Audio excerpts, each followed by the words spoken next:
Okay, in this demonstration, we're going to be using Zapier to create a workflow, which will be the client onboarding workflow. So if we have a look at what we've got, so we have a Zap here that is triggered when a new contact is added to Google Contacts. What that does then is it does a filter to make sure that it's a client that's been added in. We don't want to be synchronizing every contact we create in Google Contacts. So it's going to filter out just clients. It's going to create a folder in Google Drive. It's going to create a client within Toggl. So I use Toggl for time management, for recording time. It's then going to create a project in Toggl with that client name. And then it's going to create the customer in QuickBooks online, ready for invoicing. Okay, so that's 1, 2, 3, 4, 5, 6 step Zap we're going to create. So to do that, if we go to Zapier, we just choose Make Zap, and the first thing we have to do is we have to create the trigger.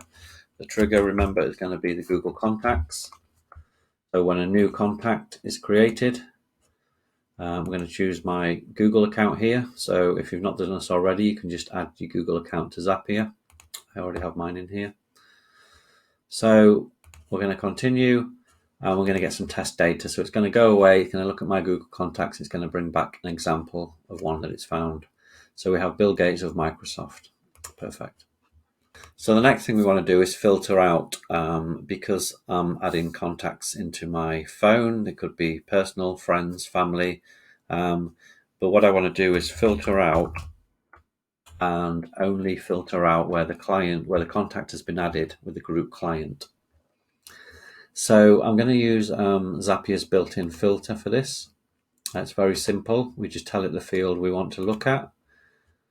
So we want it to look at the group, and we want it to say if the text contains client. So if it's in the client group, then let it through. So in this instance, it says the Zap would have continued. So that's what we want.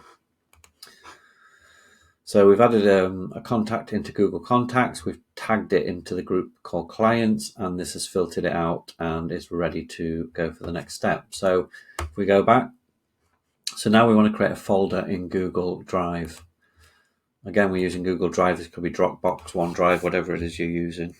So let's go for Google Drive. We want to create a folder in Google Drive. And we want to so we want it to create a Google Drive. Okay, so it's going into the test folder. And the folder name, we want to pick it from the company. So whatever we've put as the company, we want that to be the folder name. So if we do that now, we test and review. So if we go to my Google Drive and we look into this folder, there we go, it's created a Microsoft folder. So we have the folder created. If we go back to Zapier, we can see it was all successful. Okay, so we have a contact's been added. It's filtered out to be a client. It's determined it is a client, and it's created a folder. So the next thing is to create the Toggl. So create the client in Toggl. So Zapier has connections for just about everything. There's, I think, 2,000 different connections in here. So you can probably find the system you're using, whether it be your CRM system, MailChimp, anything like that. Everything's in here. Okay, so we're going to Toggl and we want to create a client. So if we look here, we have these actions, create client. We're going to use my Toggl account. So again, I've already connected my Toggl account. The workspace is just one workspace. The client name, again, we're going to get the client name from the contact. So we're going to say the client is Microsoft. And if we test and review that, okay, so that was successful. So if we go into Toggl and we look, it's there already. So I'm filtering on Microsoft and we have the Microsoft client created. So that's great. So let's complete that step. So we have 1, 2, 3, 4. And if we go back to our template, we now want to create a project. So we've created the client in Toggl. We now want to create a project in Toggl. So again, back to Toggl. And this time we're going to create a new project. I'm going to select my account again. We're going to select the same workspace, the client. So this is a tricky bit. So we now need to create a project for the client that we've only just created. So if we go to step 4 where we created the client, and we need to tell this project which client it's for. So in here we have the client data ID. So we can't just give it the data name. So Toggl is looking for the client ID rather than the name. But luckily we have the client ID, because when we created step 4 and it creates the client, it also gives you back the ID. So data ID is the client ID. So I hope that makes sense. So the client is looking for is this one, and we want a name for the project, and we're just going to call it general.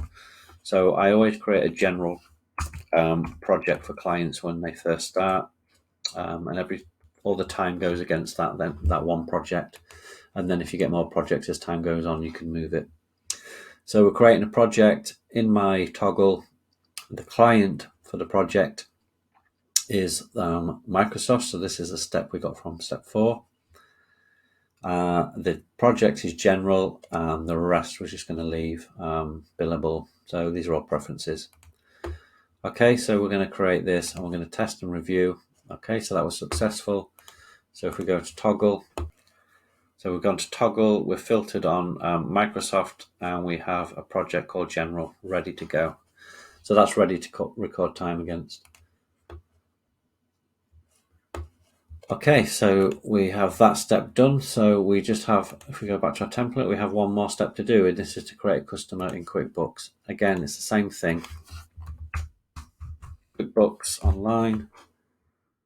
We're going to create a customer. We're going to continue. We're going to use my QuickBooks account. The name. So now we're going to pick the name from the contact. So we don't have full name here, so I'm going to choose Bill as the first name. I'm going to put a space, and I'm going to choose Gates. So we have Bill Gates. His title, we have his title, so let's put it in there as the CEO. We'll put his first name in there. So again, it's just asking for the same information. Bill Gates. Oops. Gates. Company. Again, pull from here. So we're going to pull from Microsoft. We're going to put his email in so we can send invoices. Let's look for email. There it is. Phone and the rest. You can put as much as you want in there, but we're going to leave that for now. That should be enough. So we continue.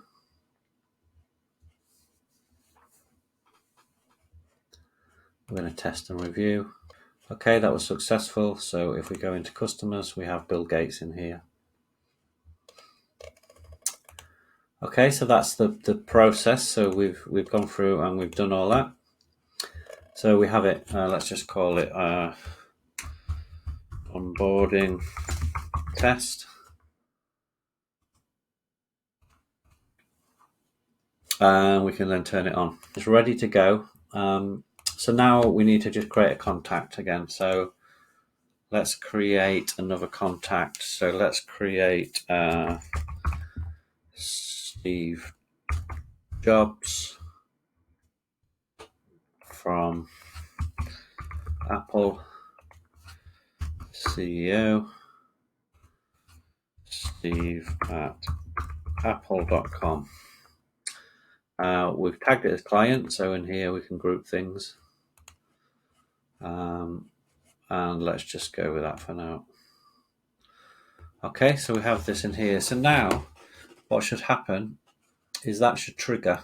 Okay, so if we now look, we have contacts, we have the Steve Jobs in here, we have a folder. We actually have 2 folders in here because this has been run twice. So we have a folder called Apple. We have a project called General that belongs to the client Apple. And then in QuickBooks, we have a client or customer called Steve Jobs from Apple. So that's it. The process has completed. So now every time we add a contact into Google, it's going to run through this process for us and complete this. I mean, this is just a small one. You can go on forever. You can do, 20 steps, depending on what you do every time you have a new client. This could go on and then add into a group in MailChimp, for example. Create quotes, create proposals, invoice, pretty much anything you do on a regular basis, then Zapier will have something that can help you. So I hope that's been useful. If you need any more help, then contact me and I'm happy to give you some advice. Thank you.